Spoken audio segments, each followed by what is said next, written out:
The United States is no stranger to heated debates over free speech, media bias, and political influence. But rarely have all three collided with the ferocity seen in the suspension of Jimmy Kimmel, the late-night comedian whose sharp tongue and political satire made him both a darling of progressives and a thorn in the side of conservatives. Welcome viewers to my channel. Please subscribe, like my video and turn on notifications so you don't miss our next update. What began as a controversial joke in a late-night monologue has spiraled into a nationwide argument over censorship, presidential power, and the role of regulatory agencies in shaping what Americans can watch and hear.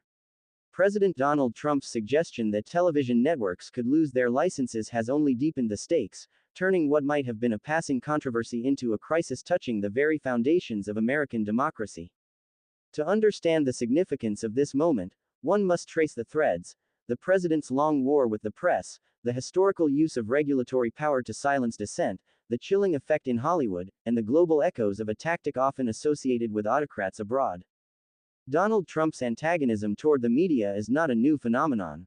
From his early days as a brash New York businessman to his political rise in 2016, Trump has wielded media attacks as both a shield and a sword.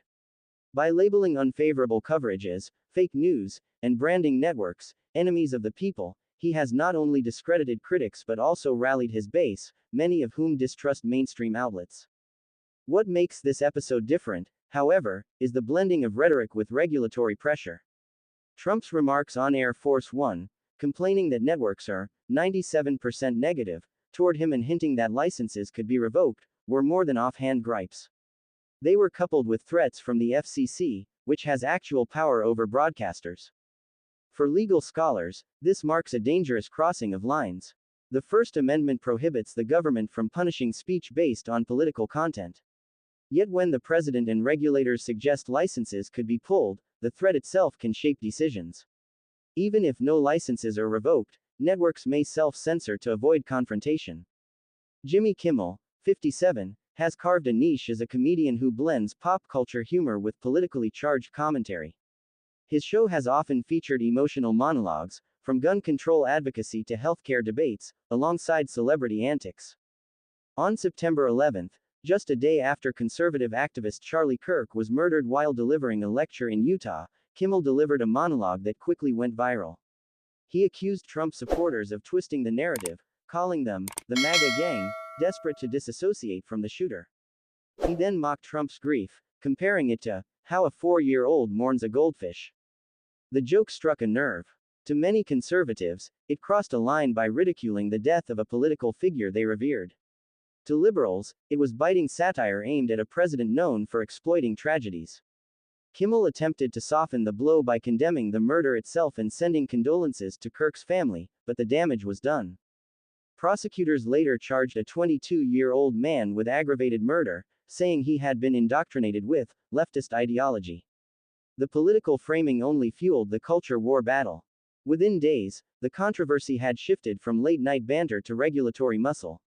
Brendan Carr, chair of the FCC and a staunch Trump ally, accused Kimmel of engaging in the sickest conduct possible. He warned ABC and its parent company Disney that broadcasters had a responsibility to act or face consequences. They can change their conduct and take action, Carr said, or there's going to be additional work for the FCC. The FCC regulates broadcast licenses, which are required for networks to transmit over the air. While revoking licenses for political content would almost certainly violate the Constitution, the FCC wields softer powers, investigating complaints, delaying approvals, or scrutinizing mergers. These tools can be just as effective as outright bans. When Nexstar Media Group, one of the largest owners of local TV stations, announced it would no longer air Kimmel's show, it was widely seen as an attempt to stay in regulators' good graces. Nexstar is currently seeking approval for a $6.2 billion merger with Tegna, a deal Carr's FCC must sign off on.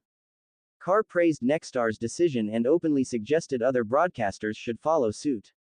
Soon after, Sinclair Broadcast Group, another powerhouse in local broadcasting, announced it would replace Kimmel's slot with a memorial program for Kirk. In effect, the FCC had not banned Kimmel. But by signaling disapproval and rewarding compliant broadcasters, it had created a climate where major players voluntarily silenced him. Inside Hollywood, the mood was grim. The Jimmy Kimmel Live staff found themselves at the center of a firestorm they hadn't anticipated. Former writer Joe Strazzullo described an atmosphere of dread. "It's heartbreaking," he told the BBC. "People are scared for their jobs. Nobody knows what the future of the show is." Hollywood unions reacted quickly. The Writers Guild of America and the Screen Actors Guild issued statements condemning the suspension as an unconstitutional attack on free speech. Prominent actors added their voices. Ben Stiller declared, "What's happening to Jimmy isn't right." Jean Smart said she was horrified at the cancellation. Even former President Barack Obama weighed in, framing the episode as an abuse of power. The Trump administration has taken cancel culture to a dangerous new level by threatening media companies with regulatory action unless they muzzle critics.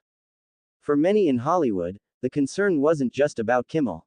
It was about precedent. If the government could lean on broadcasters to silence a late-night host, what would stop it from targeting journalists, filmmakers, or musicians next? The late-night community, often divided by rivalry, presented a united front. Stephen Colbert condemned the suspension as blatant censorship, and warned, "With an autocrat, you can't give an inch." Jon Stewart took a different approach, using satire to make his point. In a special midweek edition of The Daily Show, he joked about being an administration-compliant host, and sarcastically referred to Trump as "dear leader." But he also turned serious, hosting an interview with Maria Ressa, the Nobel Peace Prize-winning journalist from the Philippines. Ressa drew chilling parallels. "This is identical to what we faced under Duterte," she said. "It's deja vu and PTSD. If Americans don't defend their rights now, they will lose them, and once lost, it's almost impossible to reclaim them."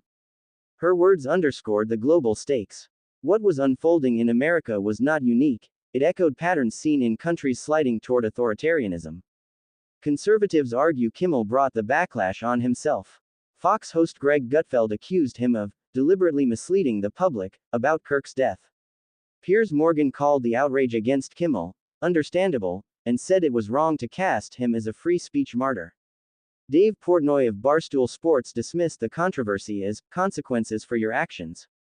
Liberals, meanwhile, see an assault on free expression. To them, the FCC's actions represent government overreach designed to silence dissent. They point to the First Amendment, which explicitly forbids the state from suppressing speech based on political content. Even within the FCC, divisions are clear. Commissioner Ana Gomez, a Democrat, criticized Carr's stance: "An inexcusable act of political violence by one disturbed individual must never be exploited as justification for broader censorship or control." To many historians, the Kimmel affair evokes earlier battles between presidents and the press. Richard Nixon kept an enemies list of journalists and entertainers he wanted targeted. Joseph McCarthy fueled blacklists in Hollywood during the Red Scare. Ronald Reagan's FCC eliminated the fairness doctrine, reshaping political broadcasting. Yet Trump's approach, combining direct threats with regulatory pressure, feels more aggressive. It aligns more closely with tactics used in countries where democratic norms are weaker. Leaders in Turkey, Hungary, and Russia have all used media licensing as a weapon against critics, creating a chilling effect without formal censorship. The suspension of Jimmy Kimmel is about more than one comedian. It's a stress test for American democracy. Can comedians still challenge political leaders without fear of reprisal? Can networks withstand regulatory pressure when billion-dollar mergers are at stake? Can the public distinguish between genuine accountability and state-driven censorship? The answers remain unclear. For now, Jimmy Kimmel is off the air. His critics are satisfied, his defenders outraged, and the president emboldened. What happens next? Whether networks push